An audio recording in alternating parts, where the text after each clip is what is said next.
समान। और कहते हैं जितना भी जो परमात्म तत्व है वही केवल एकमात्र सत्य है, और उसके बिना जो संसार है नश्वर है। प्रारंभ में उसके अंदर नश्वरत्व की बुद्धि आती है, क्षण भंगुरता ऐसी बुद्धि आती है। ठीक है, तो अब कोई भी विवेक जब उसमें उत्पन्न हो गया कि परमात्मा तत्व ही सत्य है, ये जो घर बार पत्नी पुत्र आदि सब कुछ है, ये सब कुछ ये सब झूठे नाते हैं, ये रहने वाले नहीं है।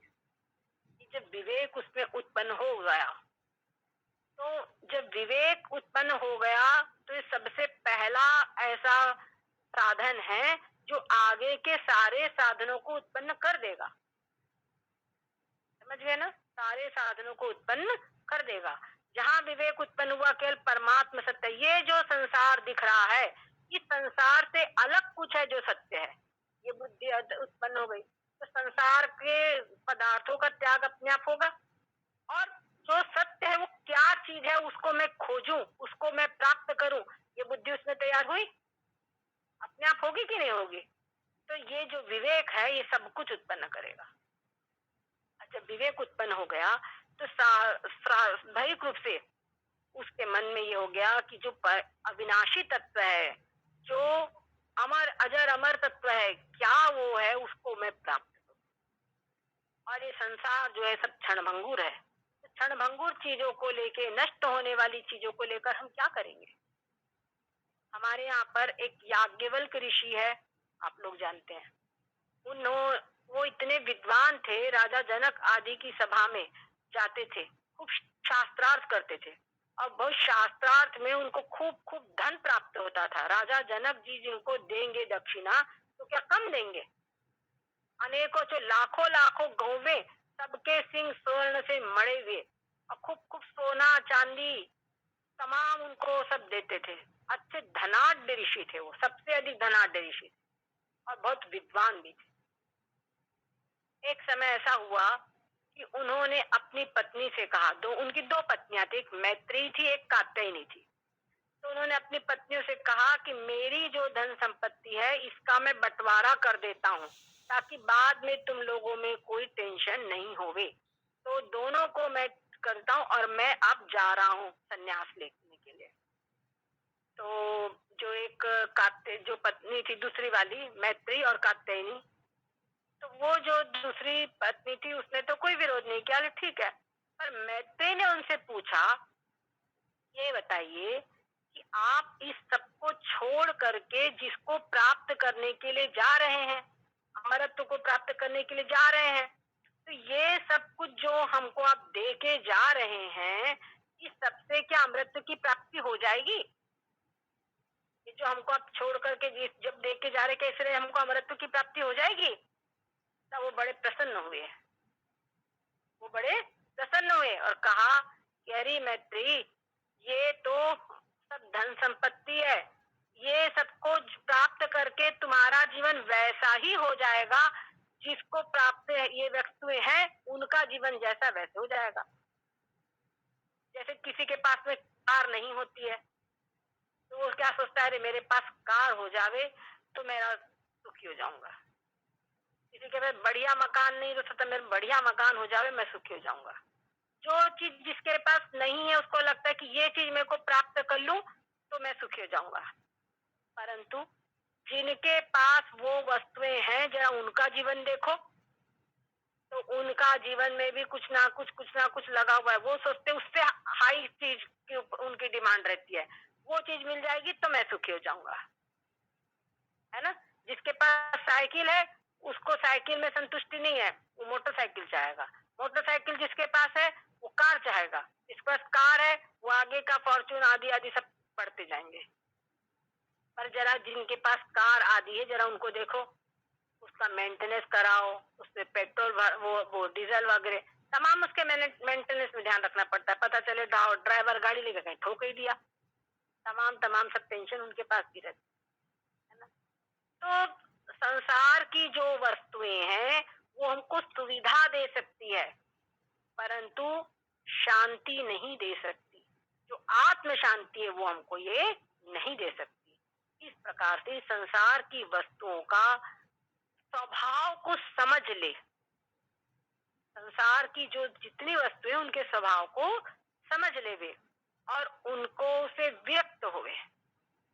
इतना आवश्यकता है, मूलभूत आवश्यकता, उससे उनकी पूर्ति करते हुए अपने जीवन को आगे बढ़ा, उनसे विरक्त हुए। तो क्या होगा, वैराग्य जो है वो अंदर में उत्पन्न होता है, उससे उनमें वैराग्य उत्पन्न होता है कि ये सब पदार्थ सब कोई पूर्ण नहीं है, उनका कुछ उपयोग है जीवन में, लेकिन ये पूर्ण नहीं है। ब्रह्मादिस्थावरांतेषु वैराग्यं विषयेष्वनु यथैव काकविष्ठायां वैराग्यं तद्धि निर्मलम्। अब उसको वैराग्य की उत्पत्ति उसमें होती है। वैराग्य का क्या स्वरूप है?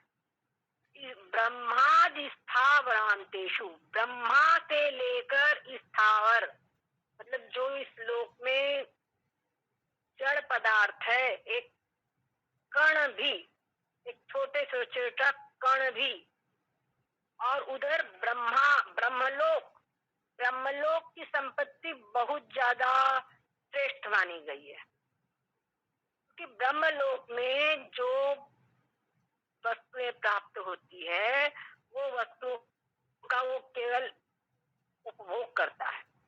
ब्रह्मलोक का वर्णन ये किया गया है कि वहां पर अनंत भोग होते हैं, जैसा वो संकल्प करेगा वो भोग उसको वहां तुरंत ही मिल जाता है। अगर वो सोचे कि मैं 1000 शरीर लेके 1000 शरीर से उपभोग करूं तो 1000 शरीर प्राप्त करके 1000 शरीर से उपभोग कर सकता है, आदि आदि। तो ब्रह्मलोक सम्मत जो परलोक की जो सुख है, उसमें ब्रह्मलोक का सुख सबसे अधिक माना गया है। और वो कहते हैं कि ब्रह्मलोक से लेकर इस लोक का जो सड़े से सड़ा सुख है, छोटे से छोटा सुख है, उसमें भी उसको वैराग्य हुए, उसमें भी उसको राग ना हुए, उनकी भी इच्छा ना हुए, उन पदार्थों की भी उसको इच्छा मन में न हुए। कैसी भी इच्छा ना हुए, यथैव काक विष्ठायाम, काक विष्ठा,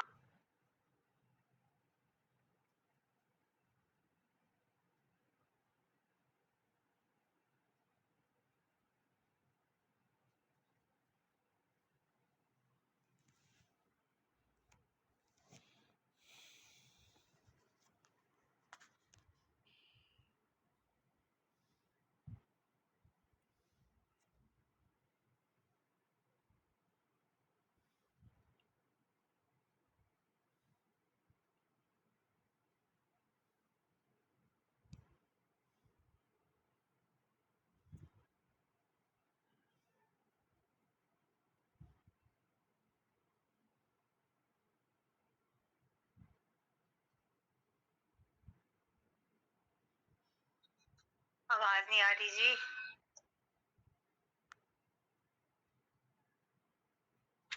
उनके लाइट जाने पे ना शायद डिस्कनेक्ट हो जाता, आने वाली होंगे।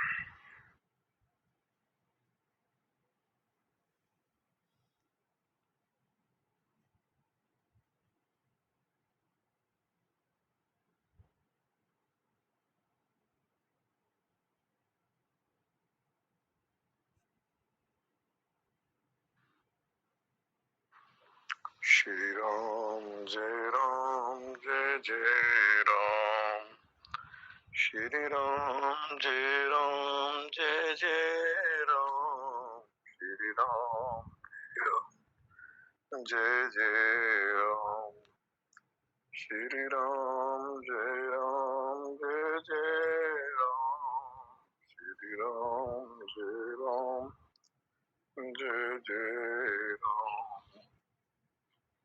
श्री राम जय जय राम, श्री राम जय जय जय राम, श्री राम जय राम, जय जय राम, श्री राम जय राम, जय जय,